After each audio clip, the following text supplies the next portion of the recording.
Mes frères, mes sœurs, je suis de retour pour la deuxième partie de ce message et nous allons aller à la fin de la quatrième partie de ce message.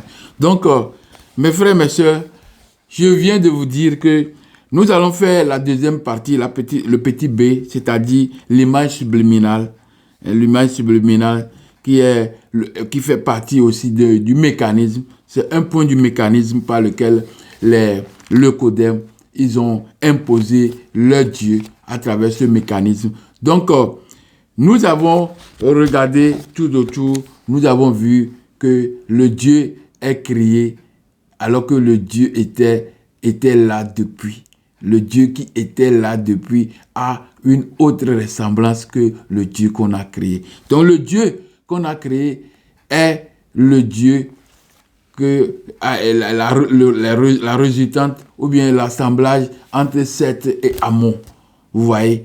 Donc, c'est le Dieu là qu'ils ont créé. Seth et Amon, les attributs, les pouvoirs, les fonctions de Seth, les attributs, ses manières, tout ça là, c'est ces éléments là qu'on a mis en unité, en unicité pour créer maintenant leur Dieu, ou bien pour donner une énergie peut-être à leur Dieu.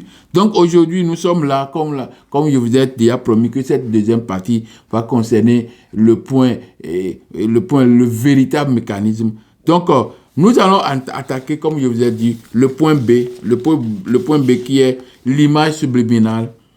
Donc, nous allons pour cela comprendre c'est pourquoi une image subliminale.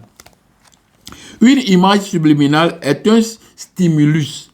Stimuler quelqu'un, c'est lui faire quelque chose pour que la personne fasse quelque chose. Même si tu tapes quelqu'un, il va sauter. Donc, stimuler. Peut-être injection piquée, c'est stimuler. Donc, une image subliminale est un stimulus usuel, plutôt pas usuel, est un stimulus visuel, affiché très brièvement, quelques secondes au cours d'un film ou d'une publicité inférieure au seuil de la perception consciente. Elle est conçue pour être enregistrée par le subconscient sans que le spectateur ne s'en aperçoive dans le but d'influencer ses émotions, ses comportements ou même ses choix. Donc, elle est une image ou des mots ou des sons dirigés vers un être humain ou animal pour manipuler son mental. Donc, je continue toujours c'est la définition vraiment de l'image subliminale. L'image subliminale, c'est un stimulus. C'est quelque chose qu'on injecte, quelque chose de visuel ou bien de son ou bien quelque chose que l'homme peut sentir. Parce que nous avons les 5 sens. On peut toujours passer par ces sens-là pour injecter quelque chose à l'homme. Donc, l'image subliminale, c'est une image ou des mots ou des sons dirigés vers un être humain, un animal, pour manipuler son mental. Parce que c'est le jeu de mental, c'est pour changer la mentalité de quelqu'un, qu'on lui inflige ou bien qu'on lui fait passer, on lui montre des images, certaines images. Donc, elle agit sur les habitudes innées. Donc, ces images, ces faisceaux, ces choses-là qu'on présente à un animal ou à un être humain, qu'est-ce que ça fait? Ça agit sur l'habitude innée, c'est-à-dire ce que la manière dont nous faisons nos gestes délibérément, sans avoir des influences de quelque chose. La manière dont nous faisons ça. Donc, quand on fait ces injections, ces instructions dans votre mental, alors vous allez enregistrer et vous vous allez agiter selon, ou bien chaque fois que l'élément là se présente, vous allez avoir des agitations. Donc, on est en train de changer votre habitude innée. C'est l'habitude normale que vous avez. Je vous rappelle que ces images subliminales sont des moyens parfaitement et minutieusement conçus par les pouvoirs dirigeants. à savoir le pouvoir politique et le pouvoir religieux, pour dompter et diriger l'homme ou bien un animal. Vous comprenez? Donc, cette partie ou ce petit point B va nous aider à comprendre les différents processus par lesquels les nouveaux vainqueurs, c'est-à-dire les sans vertus, les grands colons du monde, ceux qui disent qu'ils ont colonisé le monde, c'est eux, c'est leur parole, c'est sur leur parole que le monde doit marcher. C'est ça qu'on appelle les grands colons du monde. Ont mijoté pour élever leur Dieu, leur nouveau Dieu, en l'occurrence Yahvé ou bien Allah. Vous comprenez? Donc, nous pouvons citer comment ils ont fait toutes ces choses. Nous pouvons citer des mécanismes. Le mécanisme, on a procédé par quoi? Par les édits des rois ou les empereurs, les conciles écuméniques, les bulbes papales et les révélations mensongères des religieux influents. Vous comprenez? Ce sont les points là qui les ont permis de faire ces forfaitures. Mais on va commencer par vous montrer des choses là par après. Images irrégulières données aux anges par les religions révélées. Donc nous allons faire quoi dans ce point? Nous allons faire l'image régulière. Le point que je venais de citer, les édits des rois, tout ça là, c'est dans C que nous allons revoir ça pour détailler ça. Donc je vous ai fait part de ça seulement. C'est le petit mécanisme qu'ils ont utilisé. Donc je l'ai déjà fait dans mon message passé. Donc images régulières données aux anges par les religions révélées. Quelles sont les images qu'ils donnent? D'abord, dans les religions révélées, judaïsme, christianisme et islam, les anges sont avant tout des êtres spirituels, immatériels et messagers de Dieu, d'Allah ou de Yahvé. Bien qu'ils ont de nature purement spirituelle, les traditions religieuses et artistiques ont développé plutôt des images régulières pour les présenter régulièrement lorsqu'elles veulent les faire manifester aux fidèles. Vous comprenez? Donc, nous avons le cas des chrétiens d'abord. La foi humaine, comment ils présentent les anges. Maintenant, dans l'art chrétien, l'image populaire de l'ange est un jeune homme d'une figure androgyne et d'une beauté extraordinaire. Donc, il présente l'homme comme il présente l'ange comme un jeune homme androgyne. Tu ne peux pas savoir si c'est femme ou bien si c'est féminin ou bien masculin, androgyne. Il cache ça, vous comprenez. Donc, et il donne une beauté extraordinaire. Il possède des ailes. Voilà, l'ange possède des ailes allant de 2 à 6 selon le rang de l'ange. Donc, si l'ange a 2, on va savoir quel message Dieu va lui donner pour aller donner. Quand l'ange a 4 ailes, on va savoir quel message, si c'est très urgent, quel message on va lui donner pour qu'il donne ça urgemment. Quand il a 4 ailes. Mais s'il a 6 ailes, alors il est beaucoup plus puissant. Donc, au moment, quand Dieu dit comme ça, Yahweh dit quelque chose, il est déjà parti, il a déjà fait ses commissions. Vous comprenez? Donc, la force de l'ange dépend de ses ailes. Le deuxième point, la lumière toujours présente. Donc, ils sont fréquemment entourés de lumière, les anges sont fréquemment entourés de lumière jusqu'à devenir lumineux. Parce qu'on va dire, une lumière là, c'est l'ange. L'ange, on nous a dit que ce ne sont pas des vents, ce ne sont pas des vents du feu au service de Dieu. Donc, le vent et le feu. Je vous ai déjà montré c'est quoi le vent et c'est quoi le feu. Je vous ai déjà tout dit à travers le message. Dans les 3 premières vidéos. Donc, je vous demande, mes frères, allez regarder cette vidéo pour pouvoir bien comprendre celle-ci.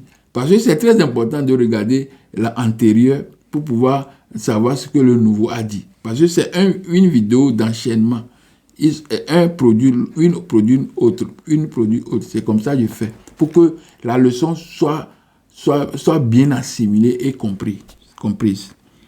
Donc, ils sont fréquemment entourés de lumière jusqu'à devenir lumineux, ce qui symbolise aussi leur sainteté et leur origine céleste.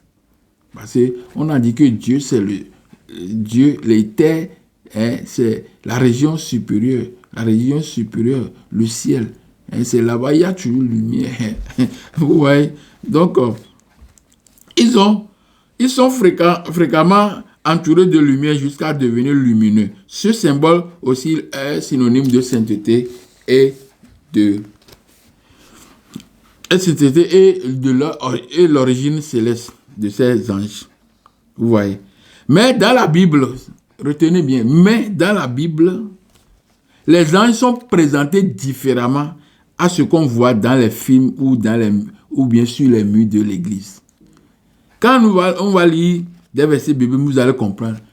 Ils ont fait des dessins dans les églises.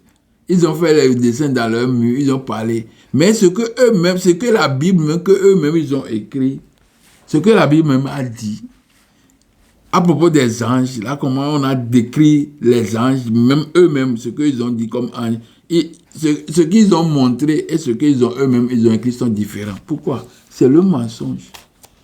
Donc les gens refusent de lire la Bible pour qu'ils découvrent les choses réelles, comprennent, ils disent, oh, ça, on ne peut pas comprendre. Ça, il faut avoir l'esprit de Dieu. Quel esprit? L'esprit est déjà dans toi. Tu es fait à l'image de Dieu, c'est pas ça que vous voulez dire. Donc comment tu es encore privé d'esprit encore? Toujours, ils vivent dans la contradiction. Ce qui fait qu'ils deviennent fous sans le savoir. Ignorants sans le savoir.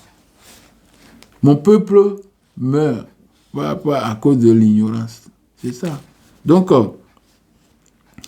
je vais lire. La Bible décrit les anges très différents des anges humains que eux nous présentent, de l'art classique, notamment les chérubins, les séraphins, qui peuvent avoir 4 visages, humains, lion, taureau, aigle, et être couverts d'yeux, c'est-à-dire des yeux, partout. Ils n'ont pas besoin de tourner parce qu'ils peuvent regarder dans les 360 degrés parce que c'est seulement 360 degrés qui couvrent tout. Mais nous, on regarde seulement à peu près, même pas 180 degrés. Oui, on regarde plus de 180 degrés parce qu'on peut regarder à partir d'ici. Donc, il y a 15 degrés ici, 15 degrés, ça va être 30, plus 180, ça va être 210 degrés.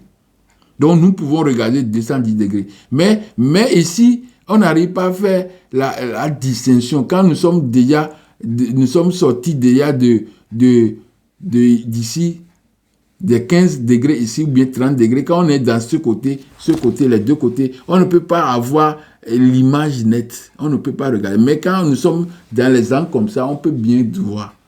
Mais les anges là sont décrits avec des yeux autour. Donc, dans les 360 degrés, il peut voir. Il ne doit pas tourner. Il marche seulement. Il marche comme ça parce que les yeux peuvent regarder partout. Donc, quand nous lisons Ézéchiel 10, verset 8 à 15, nous pouvons voir ça. Donc, je ne pense pas que je vais lire ça maintenant. Donc, je vous demande humblement, mes frères, de lire Ézéchiel 10, verset 8 à 15. Surtout 8, 9 et 15. C'est très important.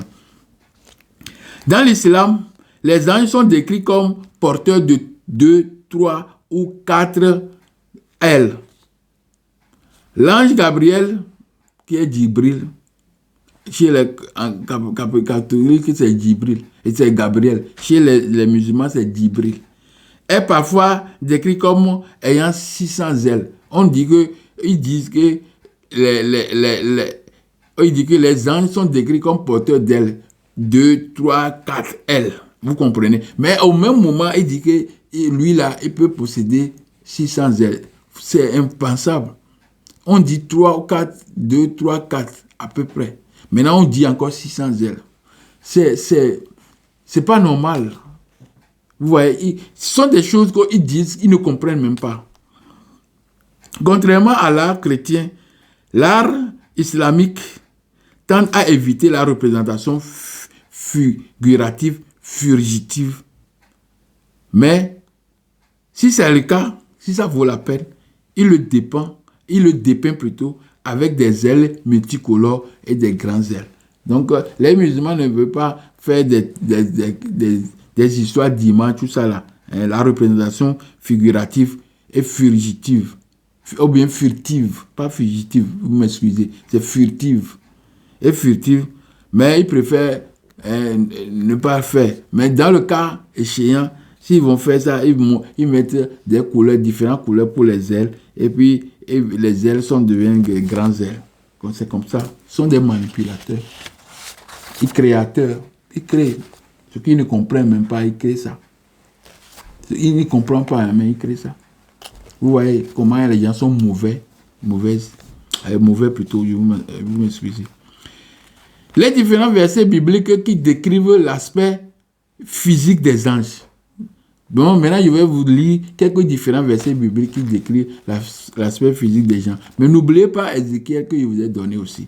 Donc, Matthieu 28, versets 2 à 3. Son aspect était comme l'éclair et son vêtement blanc comme la neige. Vous voyez, c'est beaucoup de lecture, mais c'est résumé comme ça là-bas. Son aspect était comme l'éclair. Donc, nous voyons maintenant que l'éternel éther, c'est l'éclair, c'est l'étincelle, c'est la lumière permanente. Vous comprenez? Donc, l'aspect était comme l'éclair et son vêtement blanc comme la neige. Acte 1, verset 10. 2 anges apparaissent en vêtements blancs intercellents lors de l'ascension. Donc, on dit que quand Jésus partait au ciel, il y a deux jeunes hommes sont venus. Parce qu'ils ont dit, tous les gens sont des humains. Alors que dans la Bible, c'est le contraire. Il n'y a pas humain comme ça complet. Non. Vous voyez, ce sont des menteurs. Menteurs. Ce qu'ils disent et ce qu'ils écrivent est différent. Ce qu'ils disent et ce qu'ils écrivent est différent. Toujours. Ce sont des menteurs. Ésaïe 6, verset 2. Des séraphins se tenaient au-dessus de lui. Ils avaient chacun 4 ailes. 2 dont ils se couvraient la face, 2 dont ils se couvraient les pieds, et 2 ils se couvraient ils se couvraient quoi? Ils se servaient pour voler. 2 ailes pour voler. Alors que ici, ça fait 6 ailes au maximum. Mais les musulmans, eux, ils parlent jusqu'à 600 ailes. Vous comprenez? Extravaguer. Fait des choses jusqu'à eux-mêmes, ils se perdent. Ils disparaissent dedans. Sans savoir qu'ils sont disparus. Sans savoir qu'ils sont même partis disparus. Ils ont disparu. Et Ézéchiel 1, verset 4 à 10. Je ne vais pas lire tout. Décrit des êtres vivants avec une forme humaine, mais ayant 4 faces. Homme, lion, bœuf et aigle. Il y a une face d'homme avec une face de lion avec une face de... Tout ça. C'est comme ça qu'ils ont décrit. Dans la Bible, et même dans leur Coran, c'est différent de ce qu'eux-mêmes disent. Ouais. Donc, c'est comme ça. Donc, n'oubliez pas aussi Hébreux 1, verset 7 et verset 14. On dit qu'ils sont des vents. Ils sont quoi? Des flammes et des vents au service de Dieu. Donc, je vous ai déjà décrit pourquoi on parle de vent. Toutes les divinités, aucune divinité n'est caractérisée par de vent. Aucune divinité, toutes les divinités, bien que ce sont des éléments de la nature, comme nos ancêtres ont dit, mais leur force, leur première nature, c'est le vent. Parce que dans le vent, nous avons le feu et puis nous avons la flamme. C'est ça. C'est la première nature. Quand ils n'ont pas ça, ils ne peuvent pas bouger. Parce que c'est le feu et la flamme là qui leur servent d'énergie pour pouvoir vite bouger et faire ce qu'ils doivent faire. Et c'est pourquoi dans Job 1 et 7, Dieu demande à Satan, d'où viens-tu? Il dit que moi, j'ai fait promenade sur la terre. D'un seul coup, il fait promenade sur ce que nous, on va faire au moins, on va faire des jours pour faire. Lui, il fait ça dans clin d'œil, il est arrivé chez Dieu. Moi, j'ai vu ton job là, je veux faire quelque chose pour voir si je veux le secouer pour voir. Dieu dit, bon, il ne faut pas le tuer, il faut le tenter. C'est comme ça. C'est ça. Il dit que le diable c'est tentateur, c'est accusateur. Il dirige l'homme il égare l'homme. C'est ça, c'est tout ce qu'ils ont écrit dans leur système, dans leur Bible là. Ça. Tout ce qu'ils ont écrit déjà, comme ça.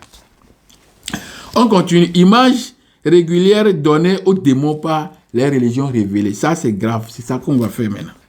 Ils ont donné des images. C'est ça qu'on va faire. Donc, les religions révélées, judaïsme, chrétienne et islam, présentent les démons comme des entités supérieures, spirituelles malfaisantes. Mais leur représentation imagée varie selon les textes iconographiques et artistiques. Ils sont généralement perçus comme des créatures rebelles à Yahweh ou à Allah. Ils sont des séducteurs et puis ils sont cachés. Le mot d'Ibril, Djinn veut dire caché. Djinn veut dire ange. Et il y a démon ange. Donc, pour les chrétiens, forme hybride.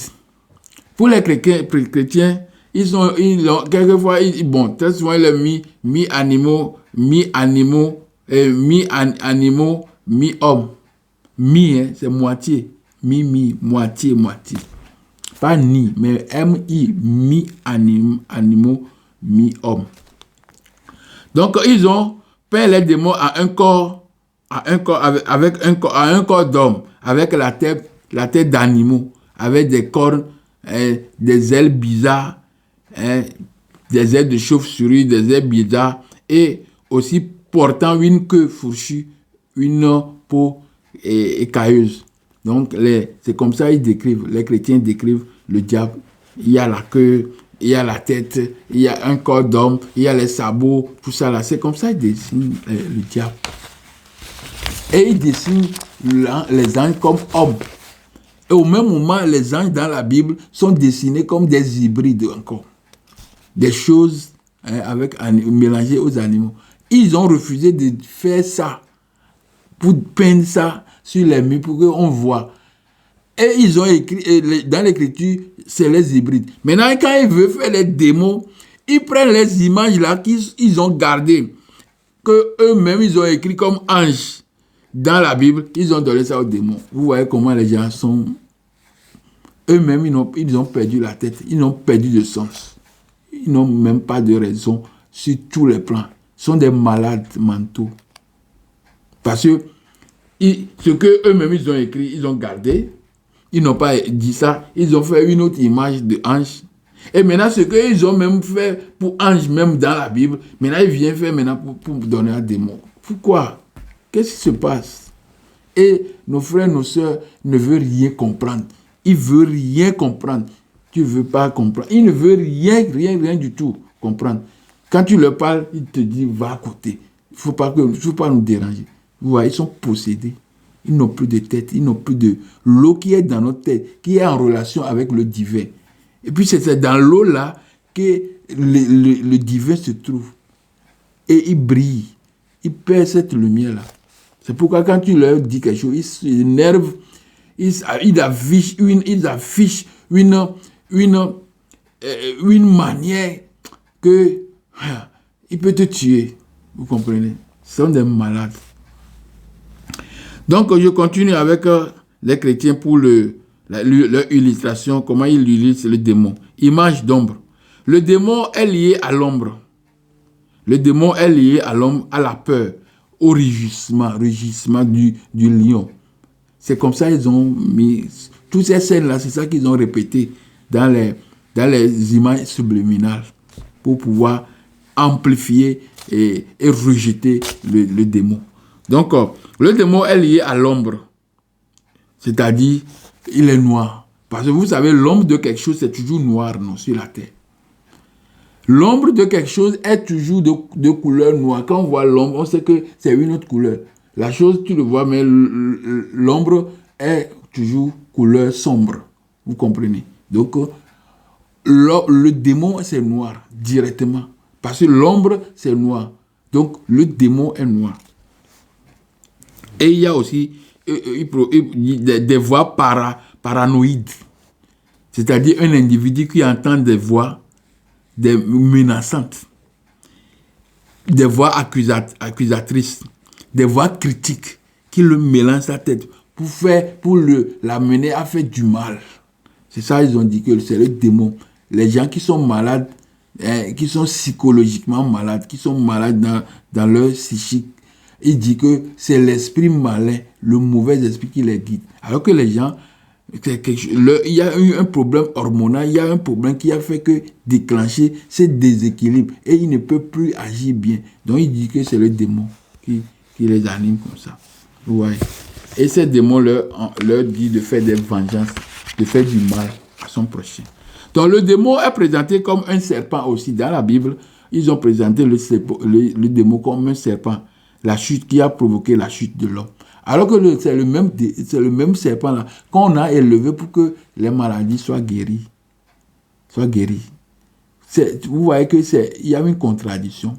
C'est quel serpent qu'on a démonisé et lequel qu'on a maintenant qui guérit. Ils seront incapables de répondre à la question là. Vous comprenez? On a dit que démon, la lumière. Image théologique principale est celle d'une créature de lumière, ange déchu. Quand vous décrivez, on décrit, je vais lire ça. Ézéchiel 28, c'est très important. Ézéchiel 28, verset 13-14. Important. Ézéchiel 28, verset 13-14. Que je dois lire rapidement. 13-14. Ézéchiel 28. Tu étais en Éden, le jardin de Dieu. Tu étais couvert d'une espèce de pierre précieuse, de sardoine, topaz, diamant, chrysolite, d'onyx, de jaspis, de saphir, d'escabouche, d'émeraude et d'or. Des tambourins et des flûtes étaient à ton service, préparés pour le jour où tu fus créé. Tu étais un chérubin protecteur aux ailes déployées. Je t'avais placé et tu étais sur une sainte montagne de Dieu. Tu marchais au milieu des pierres étincelantes. Donc, tous ces endroits doivent être un endroit de lumière. C'est comme ça. L'ange, sa nature, c'est lumière. Le démon, sa nature, c'est lumière. La nature, c'est vent. C'est la nature, c'est feu. La nature, c'est flamme.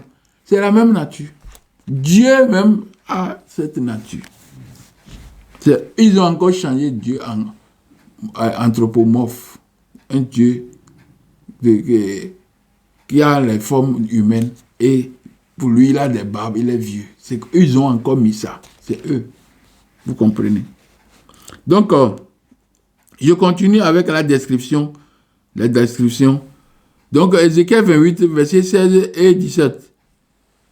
Par la grandeur de ton commerce, tu as été rempli de violence et tu as péché. Je te précipite de la montagne de Dieu et je te fais disparaître, chérubin protecteur, du milieu des pierres étincelantes. Ton cœur s'est élevé à cause de ta beauté, ou bien beauté plutôt. Tu as corrompu ta sagesse par ton éclat. Et je te jette par terre, je te livre en spectacle au roi. Donc le diable, le démon, comme il est lumineux, maintenant malgré ça, Dieu le jette sur la terre. Donc quand on le jette sur la terre, on lui dit qu'il a perdu sa lumière. Alors que on nous dit que dans 2 Corinthiens 11, verset 14, on dit que les anges, je vais lire ça. 2 Corinthiens 11, verset 14. Je lis 2 Corinthiens 11, verset 14. Ça ne vient pas vite. Je dois lire ça. C'est la dernière feuille de Corinthiens. 2 Corinthiens 11, verset 14, on dit que, et cela n'est pas étonnant, puisque Satan lui-même se déguise en ange de lumière. Il n'est donc pas étranger que ces ministres aussi se déguisent en ministres de justice. Leur fin sera bon. Le Satan se déguise. Quand Satan est là, c'est tout. Se déguise en ange de lumière. Vous voyez. Donc, maintenant pour l'islam, on dit Shaitan. Le chef des démons créé de feu. ils ont repris, c'est le feu. Qui refuse de se prosterner devant Adam. Il dit, il ne veut pas se prosterner devant Adam. Il s'est rebellé contre la loi de Dieu, de Allah. Donc les démons s'appellent djinns, malfaiteurs. Donc les djinns signifient caché, invisible. Ils sont invisibles, mais peuvent prendre des formes diverses. C'est ça que je voulais dire avant de retenir. Ils prennent des formes diverses, humains ou animales. Par contre, ils n'acceptent pas que le Dieu créateur peut prendre différentes formes. C'est une absurdité humiliante. Vous comprenez? Dieu, pour eux, ne doit pas prendre des formes. Mais les démons, là, doivent prendre beaucoup de formes. Alors que nos ancêtres, ils ont mis dans leur théologie, dans leur description, que Dieu a beaucoup de formes. Mais eux, ils refusent ça. La ruse, qu'on appelle waswasa, excusez-moi. Le démon est moins souvent représenté physiquement, mais plutôt décrit comme un souffle. Vous comprenez? Le démon maintenant un souffle. Maintenant, le Dieu là, il est quoi alors? Dieu est souffle aussi. Maintenant, il dit que le démon est souffle. Le Dieu, il n'a pas dit Dieu. Dieu est quoi? Dieu est souffle, toujours. Il est lumière, il est souffle. Il est flamme. C'est comme ça. Donc, il dit que le démon, moins souvent représenté physiquement, c'est l'islam, ça. Il ne représente pas ça. Mais plutôt décrit comme un souffle qui incite au mal dans le cœur des humains. Pour eux, c'est un souffle qui incite au mal dans le cœur des humains. Vous voyez? C'est comme ça ils ont dit. Maintenant, le judaïsme, qu'est-ce qu'il dit? Il dit que Satan, dans la Bible hébraïque, est initialement une fonction. A initialement une fonction accusateur. A une fonction accusateur. Ouais. Ou bien une fonction accusateur ou adversaire. Pas nécessairement une créature monstrueuse. Pour eux, dans le judaïsme, ils n'ont pas mis une créature monstrueuse. Mais un ange soumis à Yahvé et qui teste la foi. Pour eux, comme tentateur, dans la Bible aussi, c'est tentateur. Eux aussi, ils ont dit que c'est un souffle qui incite. Donc, vous voyez, c'est les mêmes paroles, c'est les mêmes choses, les mêmes idées.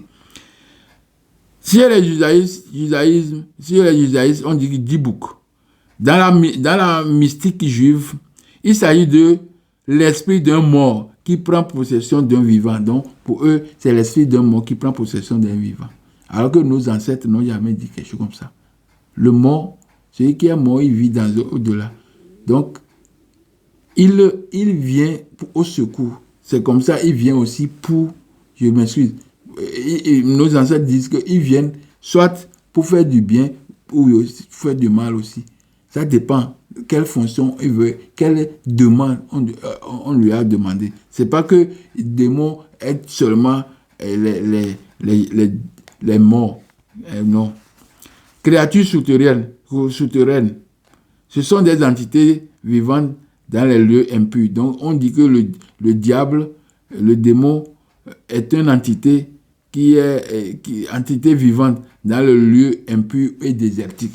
Vous oubliez que quand on parle de désert, c'est là-bas que tu peux mourir facilement. Et Yahvé est le Dieu de désert. Donc, Yahvé est le Dieu de désert. Ça veut dire qu'il est possédé d'un esprit impur. C'est comme ça. C'est pas moi qui dis. Ce sont des choses qu'on a écrites, que je répète comme ça. Donc, on va entamer le petit C. Le petit C, c'est la substitution. Ça, c'est grand, mais il a réduit ça beaucoup pour qu'on fasse ça vite et on termine ce chapitre. Cette partie, j'aimerais vous rappeler que j'ai fait 2 grands chapitres déjà pour poser la base de ce message aujourd'hui. Il s'agit de 1. Comment le Dieu de Sem, j'ai fait ça quand? Depuis le 24 novembre 2004. Et j'ai fait aussi le même message, la deuxième partie, le 1er décembre 2024, plutôt 2024, pas 2004, mais 2024.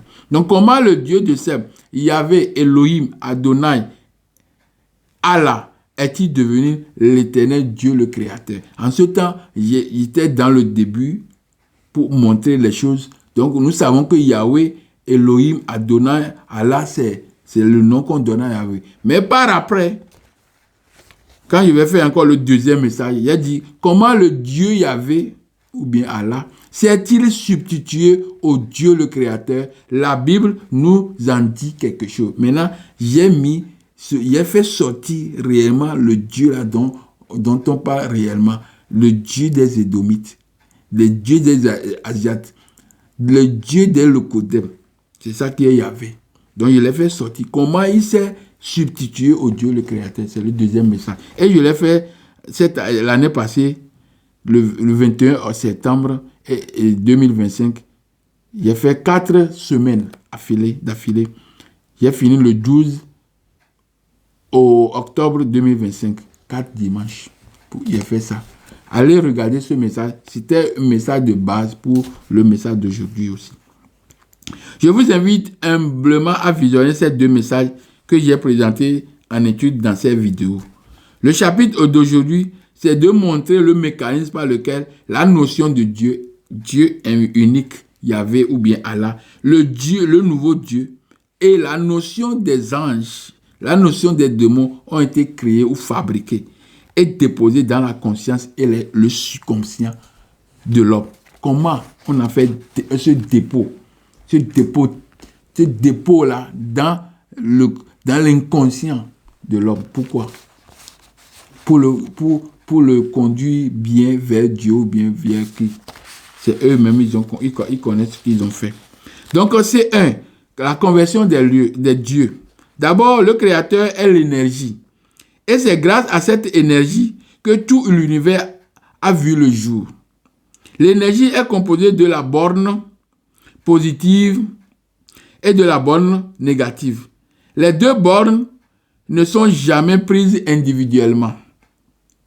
Elles marchent et fonctionnent toujours ensemble, jamais dissociées.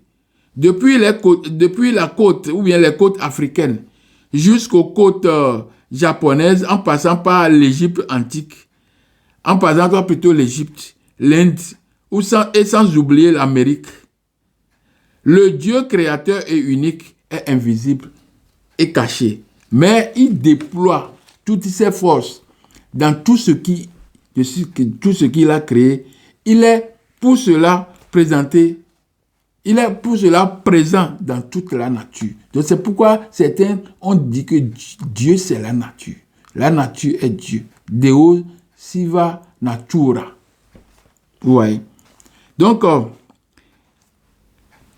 il est le moteur énergétique qui fait mouvoir toutes choses. C'est le Dieu, ça. C'est l'énergie primordiale.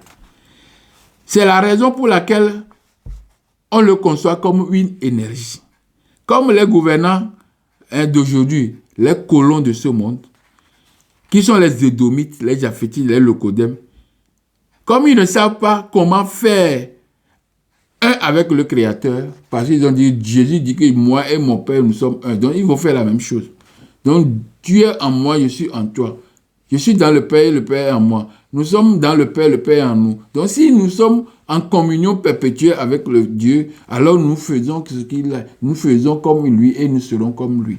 Donc, les gouvernants là, ici, comme ils ne savent pas comment faire un avec Dieu, car nous sommes à son image, nous sommes Dieu, ils ont trouvé un autre moyen, celui de créer eux-mêmes un nouveau Dieu où ils seront à la manœuvre. Ils seront à la manœuvre.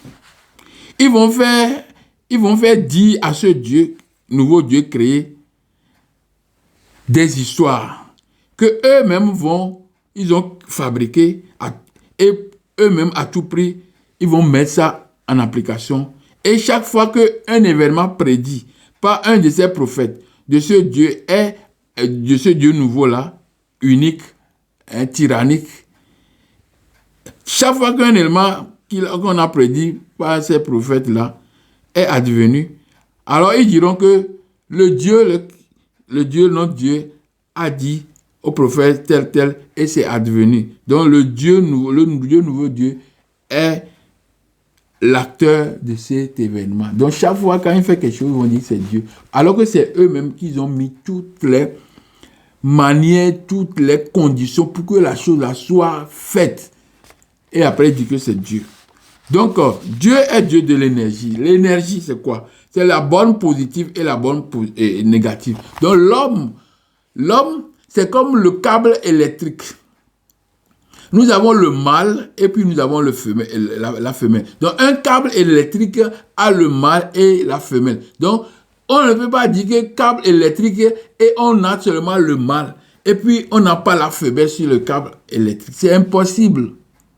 Vous voyez? Donc, l'homme est constitué d'énergie. Et l'énergie est la bonne positive et la bonne négative. C'est comme ça que Dieu étant une unicité de toutes choses, de toute la nature, comme l'homme aussi est une unicité des mains, les yeux, les oreilles, le ventre, tout ce qui est dans le ventre, les nerfs, le pied, tout ça, les pieds, comme ça, tout ça l'a fait un homme. Alors, c'est comme ça que l'énergie qui est composée de bonnes positives et de bonnes négatives sont là. Maintenant, comment ils ont créé Dieu, Yahweh? Ils ont créé Dieu en mettant Dieu Yahweh sur la bonne positive et en disant que c'est le Dieu, le créateur maintenant, et puis c'est le Dieu qui est entouré des anges et toutes ces idées sont positives. Donc Dieu n'a jamais fait négatif. C'est comme ça qu'ils ont construit Yahweh. Et de côté, ils ont construit aussi, permettez-moi de faire, de boire, éteins ma soif, s'il vous plaît.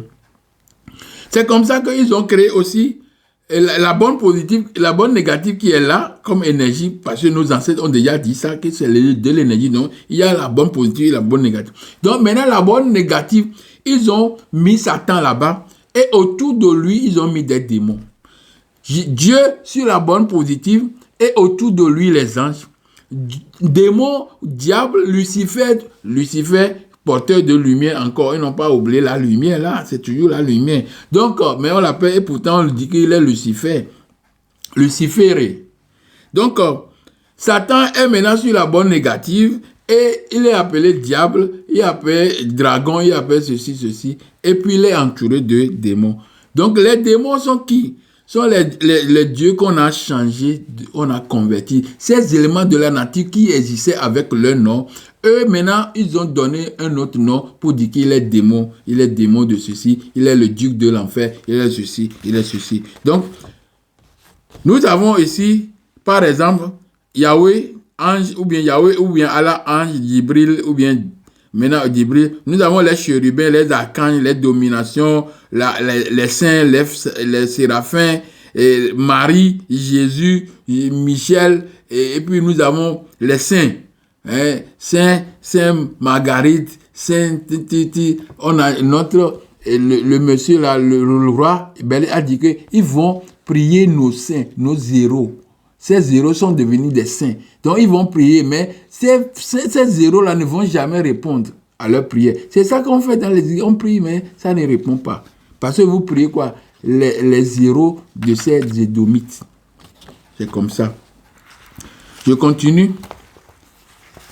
Avec l'expansion du christianisme et de la religion révélée, la consolidation du Dieu unique nouveau, le nouveau Dieu du monothéisme, est devenue de plus en plus visible et effective. Dans le monde gréco-romain et dans l'Égypte et dans le monde égypto-cananéen, je m'excuse, je n'ai pas bien lu. Avec l'expansion du christianisme et de la religion révélée, la consolidation du Dieu unique, nouveau Dieu du monothéisme est devenue de plus en plus visible et effective. Dans le monde gréco-romain et égypto-cananéen, les divinités adorées sont réinterprétées, non pas comme des dieux longtemps vénérés et honorés, mais comme des dieux presque inexistants et aussi comme des entités spirituelles maléfiques. Que c'est comme ça. Ils ont réinterprété, changé les dieux là, leur retiré leur pouvoir, leurs attributs, leurs fonctions, et puis ils ont donné à un autre, et puis après il dit qu'il est démon, il est mauvais, il doit faire ceci. Alors que ces attributs, on a pris ça pour donner à Yahvé. Vous comprenez? Ce sont des malades. Je continue. Je suis sur quelle ligne maintenant? Les pères de l'Église ont assimilé ces dieux antiques à des démons ou anges. Yahweh, ou bien Allah, Dieu inventé, imposé, devient le seul Dieu existant, unique. Et pour cette raison, ou bien cette occasion, inventé de nouvelles. Bon, je dis que Yahvé, Dieu inventé, imposé devient le seul Dieu inexistant et existant. Il est devenu le seul Dieu. Et pour cette occasion, il a inventé de nouvelles structures hiérarchiques. Il devient le seul et unique Dieu. Après lui, c'est le désert. Il n'y a plus un autre Dieu semblable à lui. Donc, comme ils ont créé Dieu, un nouveau Dieu, ils ont maintenant créé une nouvelle structure théologique avec une hiérarchie bien ordonnée. Et c'est dans cette hiérarchie, ils ont donné le nom à de telles divinités. Ce que tu dois faire, Djibril et le Djihouti, qui est divinité messager dans l'égypto-cananéen, dans le monde théologique égypto-cananéen, il est devenu maintenant Ange Gabriel. Ou bien chez les musulmans, c'est Djibril. Et chez les chrétiens, c'est Ange Gabriel. Donc, c'est comme ça les choses sont passées. Donc, il y a quoi encore? Maintenant, nous devons donner le nom des dieux, ces dieux-là qu'on a changés. Les dieux égypto-cananéens et gréco-romains convertis par le christianisme et les autres religions, là, les dieux religions. Donc, Amon, qui est Zeus ou bien Jupiter, il n'est pas égal à Zeus parce que comme Amon est le roi des rois, Jupiter aussi dit que, quand ils sont venus, ils ont dit que Jupiter aussi est roi des rois. C'est leur dieu de leur panthéon est roi des rois. Maintenant, c'est ces deux dieux-là, Yahvé et Jupiter, là, qui sont devenus maintenant Allah. Ou qui est devenu Allah plutôt, ou bien Yahvé. Maintenant, Osiris, chez les Grecs, chez les Égyptiens, Hadès, Pluton, chez les Gréco-Romains, il est devenu maintenant Jésus. Parce que toutes les valeurs de Jésus sont allées de Osiris sont allées à Jésus. Héru, qui est le fils de Osiris et d'Isis, est devenu enfant Jésus. Isis, Hathor, Déméter, Artémis, Diane, Vénus, Ashéra, Aphrodite, et on lui a maintenant, il est devenu Marie, parce que tous ces noms-là sont la reine du ciel. Maintenant, on a donné ça à Marie, mère de Jésus. Il est la mère du ciel. Isis, Artémis, Démétis, tout ça là sont les reines du ciel. Maintenant, on a dit à Marie qu'elle est la reine du ciel. Ashéra, Astarté. Dans la Bible, Ashéra, Astarté, c'est aussi la reine du ciel, c'est Isis. On a dit qu'elle est devenue Astaroth. Astaroth, il est devenu démon, duc de l'enfer. Hermès, Thoth, Djihouti, qui est Hermès, Thoth, Djihouti, voilà, il est devenu Gabriel, messager de Dieu ou bien d'Allah, ou bien Djibril, messager. Donc Horus ou bien Apollon est devenu Saint Michael, défenseur. Horus, tête de faucon. Hein? Il est toujours en haut, en train de surveiller. Il attaque. Il est devenu Saint Michel. Typhon, Apophis, est devenu le diable. Typhon est devenu Satan. Anubis, qui est là dans le royaume des morts pour aider les morts là-bas, il est devenu duc duc souterrain, hein? Ange de l'enfer. Baal, qui est le dieu agré, hein, est devenu Bézéboul, dieu méchant qui tue, hein, alors qu'il est dieu agré, il est dieu d'orage, comme Yahweh aussi dit qu'il est dieu orage. Vous voyez. Donc, Dagon, Dieu est devenu des démons, le dieu des Philistins est aussi qualifié de démon, alors que c'est un dieu agré. Dieu agré, c'est le dieu qui donne la pluie. Vous voyez. Donc, toutes ces choses-là nous ont amenés à dire que ces gens ont créé une nouvelle structure théologique pour faire asseoir leur hégémonie, pour créer la diversion, oui, au sein des gens. Parce que ça, c'est une diversion. Aujourd'hui, jusqu'à ce que certains temps vont venir, nous allons savoir toutes ces choses-là. Comment ils ont fait pour créer toutes ces histoires. Tout sera mis clair. Tout sera, on va voir, on va comprendre tout. Donc, je vais lire encore quelques passages directs pour pouvoir finir ce message. Plagiat et comparaison des tests.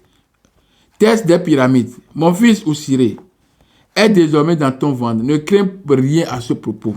Tu es celle que j'ai, malgré eux, tu es celle que j'ai choisie pour m'aider à sauver encore une fois les hommes malgré eux. Oussiré sera le signe de ma puissance et de ma bonté. Ainsi soit-il. Texte biblique. Sois joyeuse, toi qui as la faveur. Le Seigneur est avec toi. Voici que tu vas être enceinte. Tu enfanteras un fils et tu lui donneras le nom de Jésus. L'Esprit Saint viendra sur toi et la puissance du Très-Haut te couvrira de son ombre. Voilà ce qu'ils ont dit. Test pyramide. Ceci est mon fils, mon premier-né, l'ouvreur de mes entrailles. C'est mon fils Oussiré, mon bien-aimé, avec qui je suis heureux. Dans les textes bibliques, on lit Luc 3, verset 22. Ceci est mon fils, bien-aimé, avec qui je suis bien heureux. C'est la même chose. Im a Aton, unique est Aton. Il n'y en a pas d'autre à part lui. Texte biblique.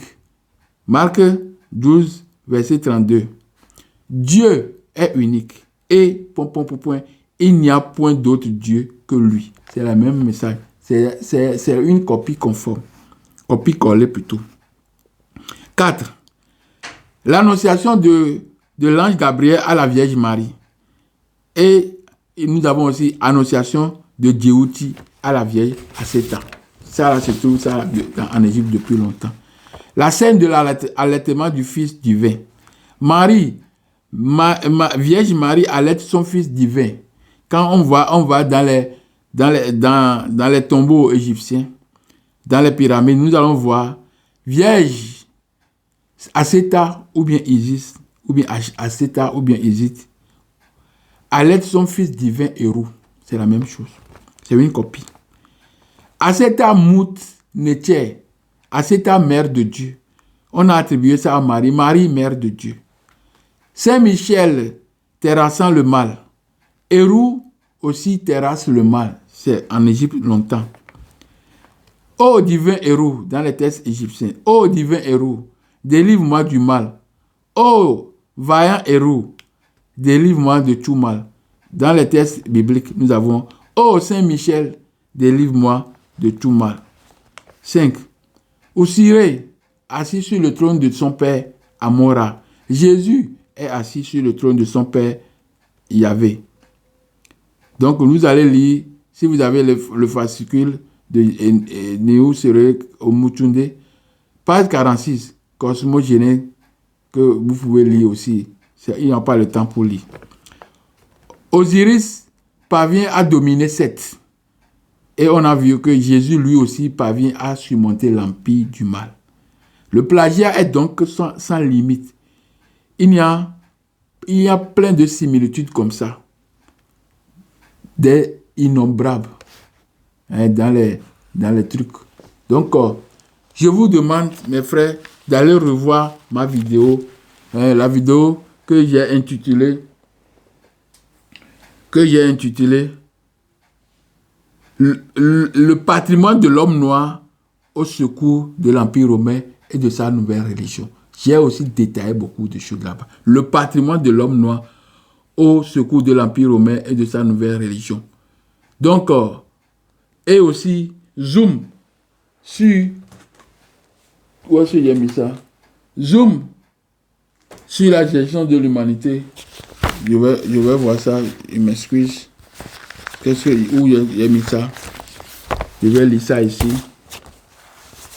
Je vais lire ça ici. Vous me plaît. Zoom sur la gestion de l'humanité par des divinités sous le regard permanent du Créateur ou bien sous l'auspice du Créateur. Il faut aller regarder Zoom sur la gestion de l'humanité. C'est un message aussi pour parvenir à ce message d'aujourd'hui. Donc, mes frères, mes sœurs, je suis arrivé au terme de ce message et je suis tellement content que nous avons, parce que c'est très vaste, mais j'ai fait une compression inimaginable pour pouvoir faire ce message. Sinon, ce message, cette partie doit être encore un autre message que je dois faire pendant des heures, 3 semaines comme ça, pour que vous regardiez vous-même comment on a fait, qu'est-ce qui a passé. Et même ici, je n'ai pas pu faire la reconversion des lieux, les lieux qu'on a changés, on a donné les lieux qui sont des temples pour le paganisme, pour l'Égypte antique. Ces temples-là, maintenant, sont reconvertis et ils ont mis Marie là-bas, tout ça là. Ils ont mis leur saint là-bas, tout ça là. Donc, il y en a beaucoup. Donc, les tests, les édits, tout ça là que j'ai parlé, Nebuchadnezzar, on a mis des gens dans le feu, tout ça là. Et puis, on dit que c'est Dieu. Donc, on doit adorer Yahvé. Et si le roi Cyprus, et le roi,